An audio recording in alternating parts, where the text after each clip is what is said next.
Alors en fait, déjà peut-être pour expliquer en comparaison avec l'ostéopathie va plus travailler sur la structure du cheval, les fascias, tandis que le shiatsu c'est une pratique ancestrale qui travaille sur l'énergie et qui c'est une méthode en fait reconnue médecine officielle au Japon. Donc shiatsu ça veut dire digipression. Shi c'est le doigt et tsu c'est la pression. Et en fait c'est similaire, c'est une méthode similaire à l'acupuncture dans le sens où en effectuant une pression avec les doigts sur les fameux canaux énergétiques, on va en fait réguler la circulation de l'énergie dans ces fameux méridiens. Et en fait les Chinois ils ont établi comme une cartographie de canaux dans lesquels circule l'énergie. Donc sans l'énergie, le sang ne peut pas circuler et sans le sang, l'énergie ne peut pas. Voilà. Donc ils sont interdépendants. Donc dans ces canaux-là circule l'énergie et ces méridiens, selon leur trajet sur le corps du cheval, va être relié directement aux organes. Donc les points d'acupuncture sont situés sur les méridiens. Et donc en stimulant ces points d'acupuncture, on stimule en fait la circulation de l'énergie et on relance toutes les fonctions vitales de l'animal ou de la personne. Et du coup, tout est interconnecté, c'est pour ça que tu disais que voilà. Tu pouvais avoir une déficience de certains organes avec une douleur ailleurs. Voilà, tout à fait. En fait, là, il y a un grand principe également, puisque le shiatsu est basé sur les principes de la médecine traditionnelle chinoise, et dans ces grands principes, c'est qu'on va rechercher la cause originelle du problème. Donc pour les Chinois, tous les organes sont interdépendants les uns des autres. Un exemple, ce sont les reins qui nourrissent le foie, c'est-à-dire que c'est l'élément de l'eau. L'eau va nourrir le bois, va lui permettre la croissance. Donc en fait, si les reins sont fatigués, ça va directement engendrer une faiblesse au niveau du foie. Ça, c'est un exemple assez général. Donc en fait, on va chercher la cause originelle du problème. Un symptôme, c'est une expression, le corps est en train d'exprimer quelque chose qui est important de prendre en compte. Donc je prends en compte le symptôme, mais on va vraiment aller chercher quel organe a mis en cause ce déséquilibre. Ou est-ce que dans cette roue d'interdépendance de tous les organes, on va chercher vraiment qui a mis le désordre. Et ce qui était intéressant dans la manipulation que tu faisais, c'était que d'abord c'est très doux, c'est pas du tout traumatisant pour le cheval, et en fait on voit comme sur l'humain en fait une décontraction au fur et à mesure jusqu'à ce que même le cheval s'endorme. Mais les chevaux ils sont très réceptifs, d'ailleurs ils ont vraiment besoin de ce rapport de toucher. Quand on les voit dans les prés, quand ils vivent en troupeau, ils vont s'auto-shiatsuser, si on peut dire ça comme ça, parce qu'ils ont besoin de certaines zones de relancer cette circulation de l'énergie. Ils ne se gratouillent pas comme ça par hasard. Ah oui, voilà, non, c'est pas par hasard. Ils ont vraiment ce besoin entre eux d'aller se soulager de zones de tension. Donc dans notre médecine occidentale, on va plutôt parler de zones de tension, de blocage, etc. En médecine chinoise, on va plus parler justement d'excès d'énergie ou d'insuffisance d'énergie dans un méridien. Et donc ça va engendrer un déséquilibre dans l'organe qui correspond à ce méridien. Et ils font aussi un lien avec tous les tissus du corps.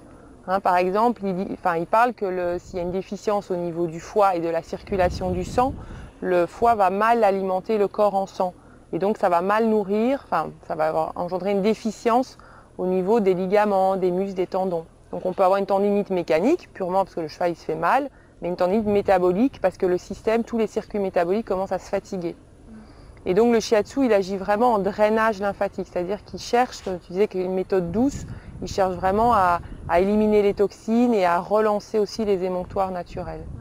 Ouais. Et finalement, de ce que tu me disais tout à l'heure, les organes, ils sont aussi liés à des émotions. Tout à fait, oui. Alors, peux-tu nous dire lesquels sont avec quoi Alors en fait, donc les émotions, en médecine chinoise, c'est au même titre que l'énergie, que le sang, que la lymphe, c'est une substance produite par le corps. Et émotion en latin, ça veut dire mouvement. Donc il faut que ça bouge dans le corps. Sauf que toute émotion qui est cristallisée ou qui stagne dans le corps, ça peut créer aussi des maladies. Donc les Chinois ils disent que ces émotions se cristallisent dans les organes et que donc l'organe dysfonctionne parce qu'il y a une stagnation de cette émotion dans le corps. Il faut que ça circule, que ça bouge. Donc par exemple, c'est un exemple sans mettre d'étiquette, mais ça peut être un exemple concret. Donc quand il y a le foie qui dysfonctionne, qui est déséquilibré pour X raisons, question alimentation, question stress du cheval, mauvais environnement, etc. Au niveau au niveau du fonctionnement du foie dans sa circulation du sang, il va y avoir une stagnation. Donc comme ça doit descendre vers le bas du corps, là ça va stagner et ça va remonter vers le haut du corps. Et c'est comme ça qu'on peut voir apparaître des problèmes de tension dans le haut du corps, de l'irritabilité, en fait tout ce qui remonte dans le haut du corps, si tu veux, va stagner puis va générer en fait des émotions qui sont associées à ça. Et ça peut aller jusque la colère, la frustration, etc. Mais il y a des chevaux qui vont plus avoir cette colère rentrée parce qu'ils ne la ressortent pas. En fait, ça stagne, ça se cristallise et à un moment, ils peuvent exploser et vraiment être énervés. Mais c'est parce qu'il y a toute cette circulation du sang et des émotions qui ne fait pas correctement parce que le foie est fatigué. Et donc on dit qu'il y a un peu une saturation à ce niveau-là. Il ne joue plus bien son rôle de filtre. En fait, on sent vraiment le bienfait de la médecine chinoise qui n'est pas une médecine curative, mais une médecine préventive. Voilà. Et là, on voit vraiment, parce qu'en fait, on ne va pas taper quand il y a...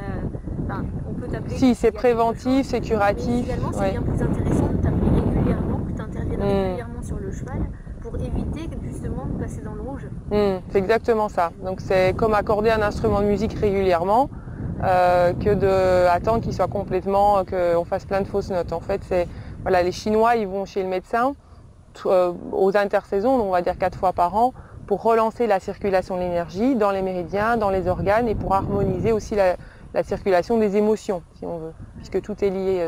Voilà. Et donc, si pour eux, c'est comment faire pour ne pas tomber malade. Et chez nous, c'est que faire quand on est malade. Exactement. Donc le fait de relancer la circulation de l'énergie, ça permet de vraiment renforcer le système immunitaire.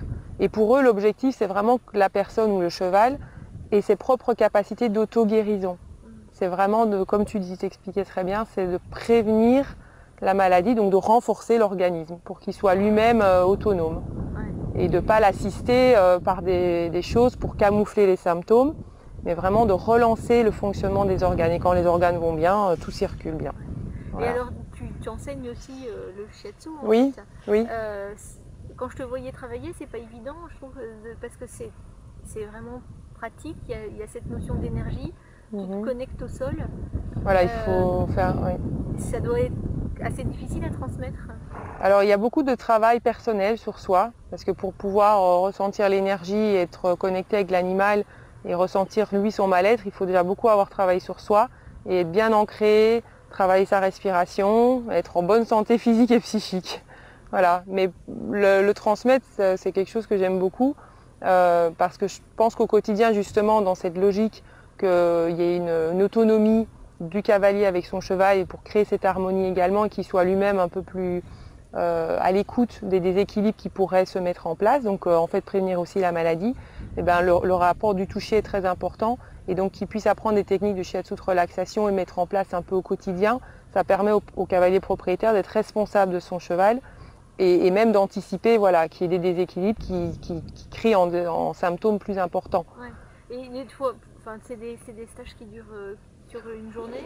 Oui, ça peut. C'est mieux 2 jours. En général, sur 2 jours, on peut déjà apprendre tout un panel de techniques de shiatsu de relaxation, mais qui permettent vraiment de travailler sur l'ensemble du corps du cheval et que la personne soit complètement autonome dans sa pratique. Enfin, le but après, je pense, pour un cavalier propriétaire, c'est pas forcément d'être autonome, mais en tout cas de pouvoir au moins ressentir... lui apporter le bien-être, voilà, le bien-être, et détecter quelques déséquilibres, et puis lui apporter, voilà,